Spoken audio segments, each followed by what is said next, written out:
Now this is what I'm talking about. Beautiful day out here today in Michigan. Look at that blue sky. Crystal clear blue. I don't know if you all remember last year, but with all those Canadian fires that we had going on, we had such a haze all year long. The sky did not look like that.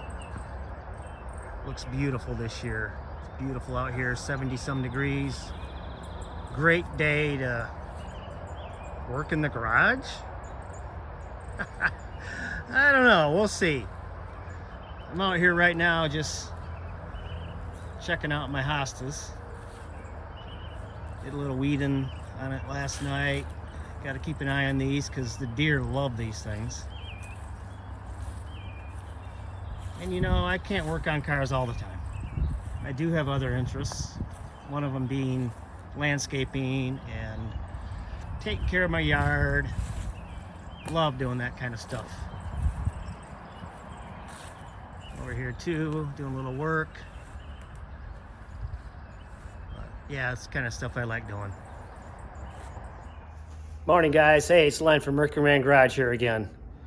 I know it's been a while, sorry about that, but a lot of things going on right now and finally getting back on the car. So what we got going on today, we're gonna do some filler work on that door. You guys remember that door, I'm sure. It hasn't been that long, so you guys should remember. Let me give you a recap. All right, well, here it is. I think you guys remember this. Mangled up mess when I got it. But I've done some repairs to it, some patch panels, a little welding, actually a lot of welding. This whole bottom panel is new. Welded a new panel on there, filled in some holes here. And this is what we're gonna work on today. I'm just gonna do a little spot first, just to get my feet wet on this whole filler process. It's been a while since I've done this. So I'm gonna start small, do this spot, and let me show you what I got here. I'm gonna clean it real good. Obviously I got the mineral spirit still. I'm gonna use it up before I get new stuff. But as you know, I was waiting for filler, and I got the filler. Got some Evercoat Rage Optex, some good stuff. I'm not gonna mess around with cheap stuff. Go good right away. And I don't know if you remember or not, but the filler came, but it didn't come with the hardener, which I mentioned this in a prior video that whenever I bought filler before, they always came with hardener. So I waited a couple more weeks for that to show up, and that finally did. So got kind of a, I guess, a generic, unmarked kind of a cream hardener, but that's what came for the Evercoat. But this is kind of what this stuff looks like. Kind of like a really thick strawberry milkshake. Smells really good too. But apparently with this Rage Optex color changing technology, changes to green when it's ready to go and dry and can be sanded. So we're gonna test that out today. But we got that. I got my pads here for mixing. These are really nice. I don't know if you guys have ever seen these. I'm sure you have, but they just tear off. It's a piece of paper, kind of a waxy piece of paper. You just mix up your filler on those and tear off the sheet when you're done. But let's get going. All right, one thing I forgot to mention in that intro was I got to do a scuff sand on this. I primed this, man, it must be a month or two ago. So it's been sitting a while, and it's recommended that you scuff it up prior to the filler just to give it a little more bite. And I'm gonna do this really light because I don't want to burn through that primer. You want to keep that coat of the urethane primer or the epoxy primer down, because that helps protect against the rust that could form underneath filler. I know there's a big debate on that going on. You know, filler over bare metal, filler over epoxy primer. What do you do? I think the thing these days is to fill over epoxy primer. Seems to be working out real well, the new way of doing it. The thought is that that helps protect against any rust that could form underneath the filler if you do it over bare. So that's what we're gonna do. But like I said, I'm just gonna do this really light just to give it a good scuff, and I'm only using 220 because I don't wanna burn through that to the bare metal, and I'm not even gonna touch these little welds right here because I'm covering those up with filler because it's a little low right here. So that should fill this all in nice. At least that's the hope. So I'm just gonna dry sand this really lightly with this 220 and try not to burn through. If I do a little bit, I don't think it's gonna hurt. But just a light scuff here, and this is about the size of the area I'm doing, like right in here. I can feel little waves in here. This section of the door was pretty mangled up. A lot of filler on this part of the door. Like I said, this whole bottom side, you kind of see the welds here. I replaced this whole panel all the way around because this section of the door was a mangled mess. And like I said many times before, this is a project. I'm experimenting with this door, see if this will work. It's going to be a lot of work. It's a rust-free door. That's why I'm doing it. And I just want to make this work. I want to see if I can do it. I think it's doable. I just don't know that I have the expertise to do it good. I think I can make it look okay, but I want to do it good. I want this car to look good. You know, I've said many times, it's not a SEMA car. It's not going to be for that. It's just going to be a good cruiser, and that's how I want it to look. So that's the goal for today. All right, I got that sanded as good as it's going to be. 220 is what I use, like I said. I don't want to go any farther, any higher grit or lower grit, because I don't want to burn through that. But another thing I'm doing is I'm taking this straight edge, and that's helping me determine how low this is and where the low spots are at. So I'm just running it across the metal like so, and basically where you see the darker shade of black where I didn't sand as well, those are low spots. So that's getting covered with the filler. I don't know if you can see the gap there, but that's how I'm determining where the low spots are at. Same thing on this side of the body line. It's hard to tell, but right where those welds are at, obviously that's a low spot. And then again, kind of over in this area, there's a little bit of a low spot. So that's why I sanded a little more on this side, like right in here. So I'm going to apply body filler right here. Yeah, right there in this section. And then once I get over here,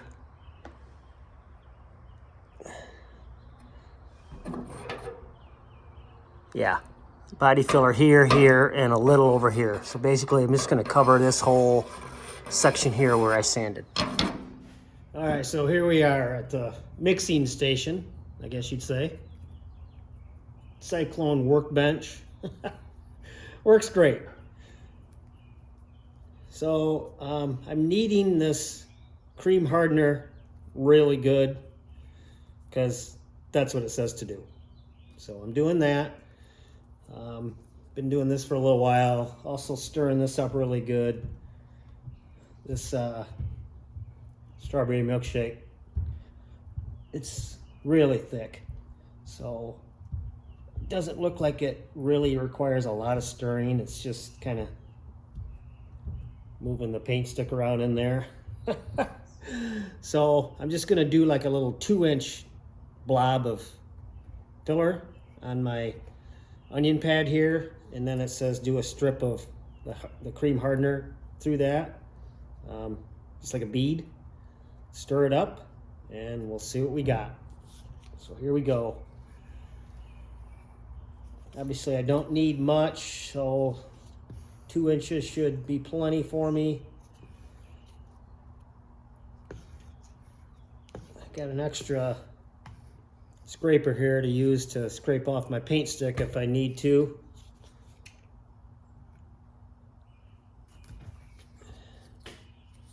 Stuff's like cake batter. That might be enough right there. Hopefully you guys can hear me. It's really quiet outside, so it shouldn't be a problem. I do have some birds that keep flying in here from time to time, like purple martins or something. Must be trying to make a nest in here. But I think that's plenty right there.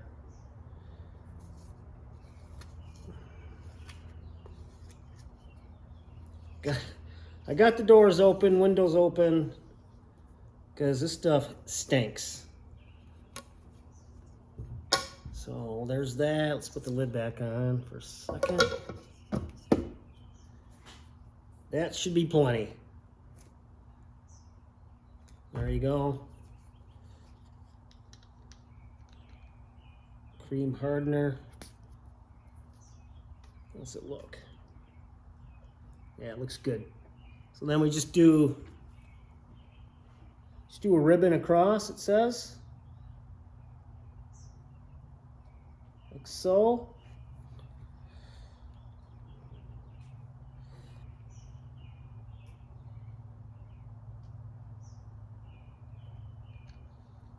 That should be plenty. Actually, it says half a ribbon across, so I think we got enough. But that's more than a 2-inch circle too, so I think it's actually a 4-inch, and it says 1 ribbon across the 4-inch, so I think we're good. We'll see. So I'll go stir this up.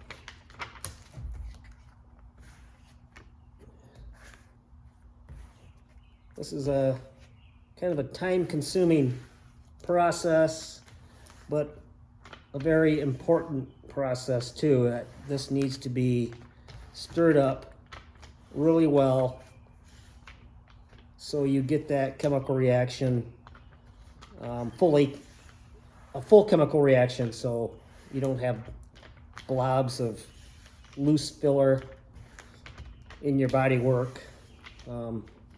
That would not be good. I'm going to take this extra scraper here and just run through this like so, just to make sure I got everything off my scraper that I need. It's turning purple. And as far as working time, I figure I have 15-20 minutes maybe. Being a small amount like this, I probably don't have as much as I would hope, and I hope I have enough. I think I do.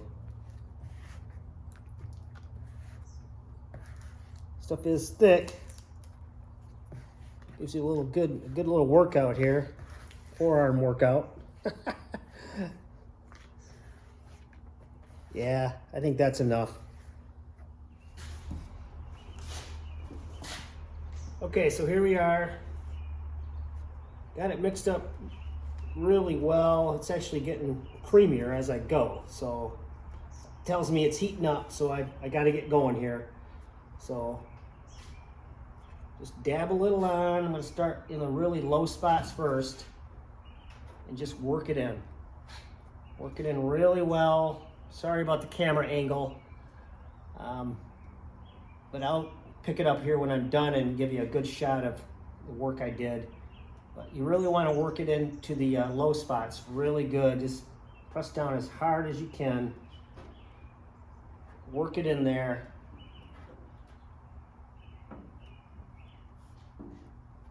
Like so. And then feather it out. Yeah, I got plenty of filler here, so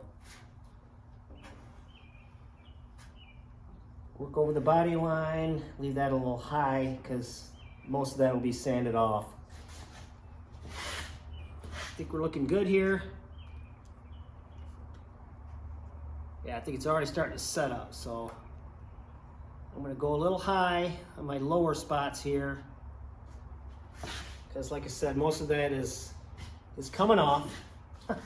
It's the unfortunate part about filler is most of it ends up on the floor, but that's how it goes.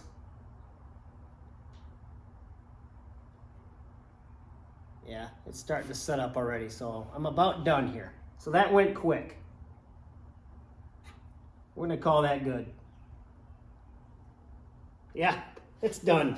It's set up. So let me pick up the camera here and show you what I've done. All right, well, there it is. Now the question is it gonna turn green? I think it turns green when it's ready to sand. Obviously, you don't get any kind of a color change when it hardens on you. Still the same color, but you can kind of tell as you're working through it, it starts to solidify and get a little harder to work with. But once it starts to change, it's done. So let me show you the onion pad here. I mean, that stuff is, it's already rock hard, but these onion pads are nice. So I can just tear this page off and go on to the next one.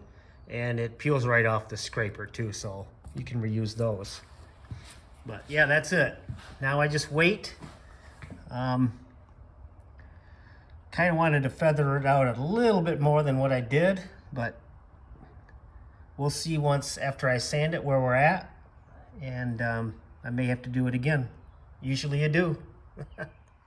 About 15 minutes later, and it turned green-ish. All right, well, I'm gonna start to knock some of this down with the DA, give that a try. 80 grit, and this is where you get the dust. So I got it set close to the door.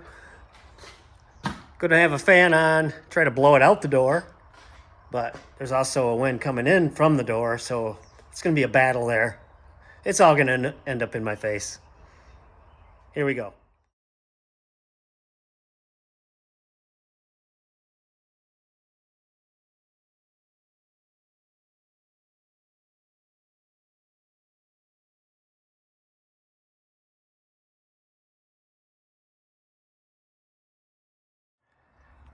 Well, that made quick work of it, getting a lot of it off anyway.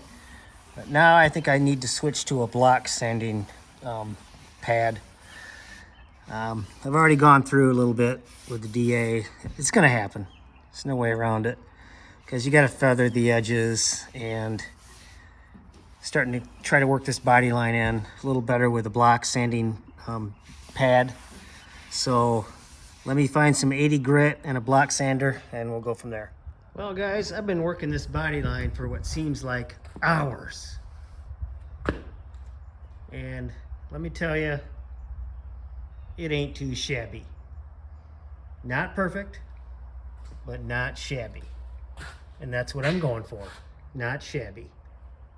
Maybe that's what I should call the car, not shabby. No. Anyway, look down there. Yeah, the line's not perfect, but I'm pretty much sure I'm gonna have to do another little filler on there, tweak it a little bit. But I did 80 grit, got it down to pretty good state. But now we're gonna move on to some 220, smooth it up a little bit and see where we're at. All right, well, we got that sanded down and looking pretty good. Now I took the straight edge and went over with it with that, and